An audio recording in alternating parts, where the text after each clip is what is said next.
Hai guys, selamat kembali ke Kupi-Kupi Go. Anda bersama saya Ekram. Hari ini saya akan kongsikan antara program-program tentera yang pasti mengelirukan anda. Contohnya, program tentera dari China yang mahu mencipta askar super. Macam Kapten Amerika tetapi ini Kapten China. Ataupun program tentera Nazi yang mahu mencipta tentera yang boleh berubah menjadi serigala jadian yang boleh menyerang pada waktu malam dengan pantas. Itu adalah perkongsian saya pada hari ini. Ini adalah 5 program tentera yang pasti mengelirukan anda.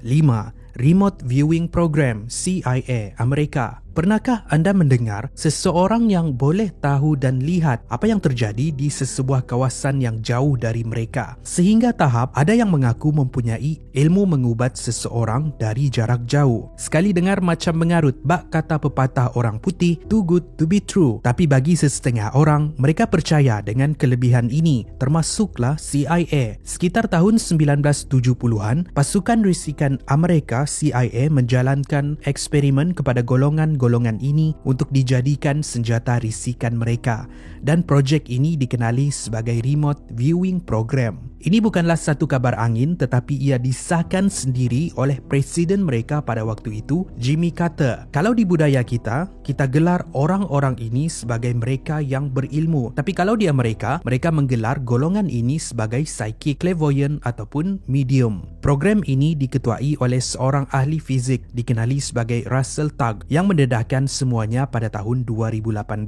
dahulu. Mereka akan mencari golongan yang dipercayai mempunyai kelebihan ini seperti Pat Price dan Ingo Swann. Mereka akan meletakkan golongan ini di dalam bilik yang tertutup. Hanya diberikan pensel dan kertas dan meminta mereka melukis satu kawasan yang tidak pernah dikunjungi. Contohnya, lukisan yang anda lihat ni adalah sebuah lukisan yang menggambarkan kawasan penyelidikan Soviet Rusia yang hanya dilukis dengan apa yang mereka lihat di dalam minda. Apa yang mengejutkan, ini kemudian disahkan sebagai sebuah kren yang sebenar memang ada di sana. Ini pula ialah sebuah lukisan berbentuk sfera yang terletak di Rusia yang kemudian disahkan sebagai satu senjata menyimpan nuklear untuk menembak kapal perisik Amerika. Untuk bertahun-tahun lamanya, CIA menggunakan golongan ini untuk mengintip dari jarak jauh, tidak kiralah mengintip pangkalan bawah tanah, kedutaan negara, pangkalan rahsia dan sebagainya. Dan apa yang mengejutkan, program ini lama bertahan sehingga tahun 1995, lebih lama dari program rahsia Amerika yang lain seperti MK Ultra ataupun Flying Saucer. Itulah Remote Viewing Program. 4. Askar Super Soldier China.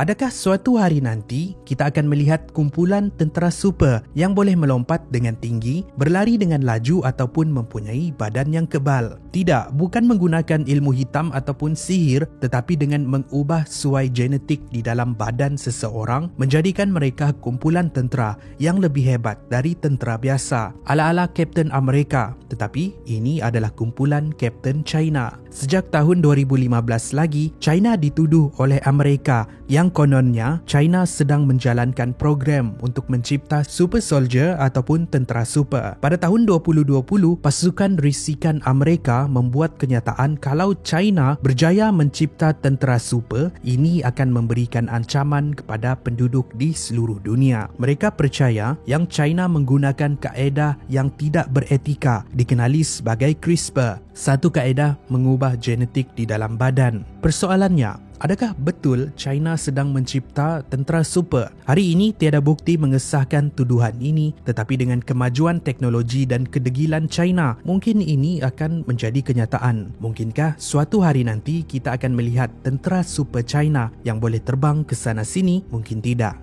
Kita hanya perlu tunggu dan lihat. 3. Senjata mengawal cuaca Rusia. Climate change is changing our world.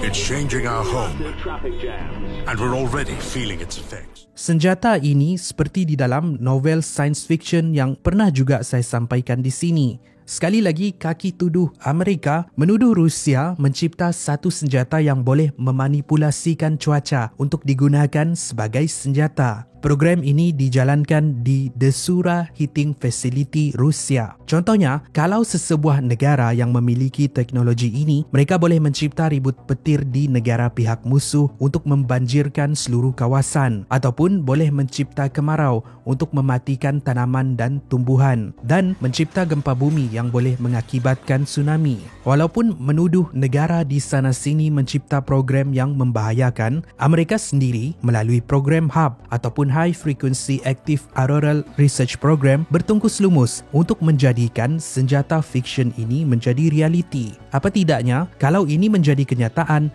ia boleh digunakan untuk menyerang pihak musuh tanpa sesiapa tahu. Kalau ada bencana yang berlaku di sesebuah kawasan, ia hanya dianggap berlaku secara semula jadi dan tiada sesiapa yang boleh disalahkan. Antara teori konspirasi yang dilibatkan dengan senjata ini ialah bila gempa bumi berlaku secara tiba-tiba di lautan sekitar Asia Tenggara yang mengakibatkan tsunami membunuh ratusan ribu orang, ataupun setengah kawasan yang tiba-tiba diliputi salji seperti di puncak Gunung Kinabalu pada tahun 2020. Namun begitu, kaitan senjata dan fenomena ini hanyalah teori dan teori semata-mata. 2. Program Serigala Jadian Nazi Jerman.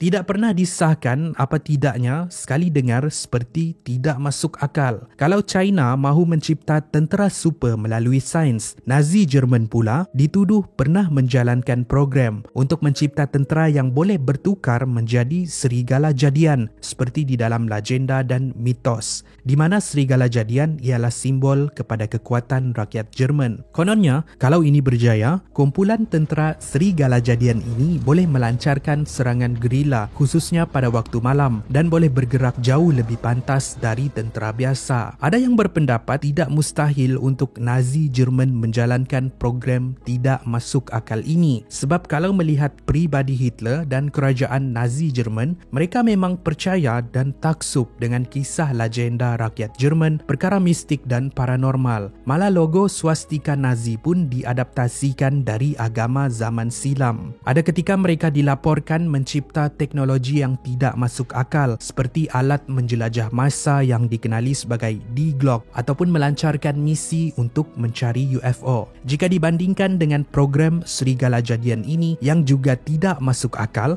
mungkin ini tidak mustahil. Tapi ini tidak pernah disahkan, ramai yang menganggap ini hanyalah mitos dan legenda. 1. Program Luna Outpost Amerika. Macam dalam cerita Star Wars, ada pangkalan tentera di angkasa. Itulah antara objektif Amerika dan Rusia sekitar tahun 1959 dahulu. Rusia membuat kenyataan yang mereka mahu mendirikan pangkalan di bulan menjelang tahun 1967.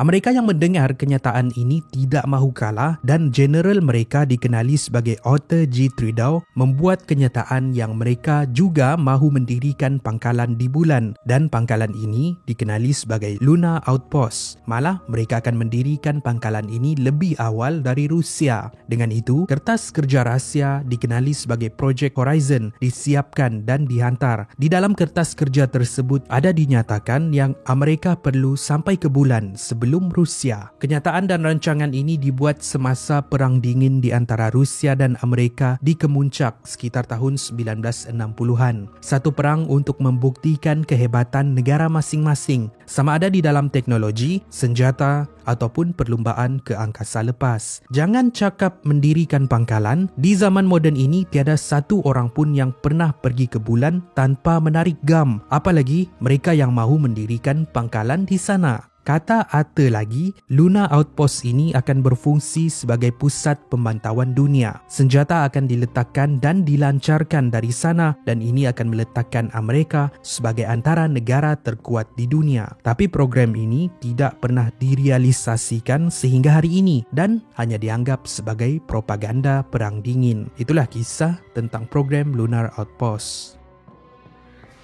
Terima kasih kerana menonton. Itu adalah perkongsian kita pada hari ini. Saya ada satu soalan untuk semua goers. Di antara program-program ni, mana satu yang anda rasa paling mengelirukan? Tinggalkan pendapat anda di ruangan komen di bawah dan saya perlukan bantuan goers semua. Kalau anda ada cadangan untuk topik yang seterusnya, tinggalkan juga cadangan anda di ruangan komen di bawah. Semoga video pada hari ini menarik dan bermanfaat. Saya jumpa anda lagi di masa depan untuk topik perkongsian yang menarik. Pastikan anda like dan share video ni kalau anda rasa menarik. Saya jumpa anda di episod yang seterusnya. Kopi Kopi Go, menarik setiap hari.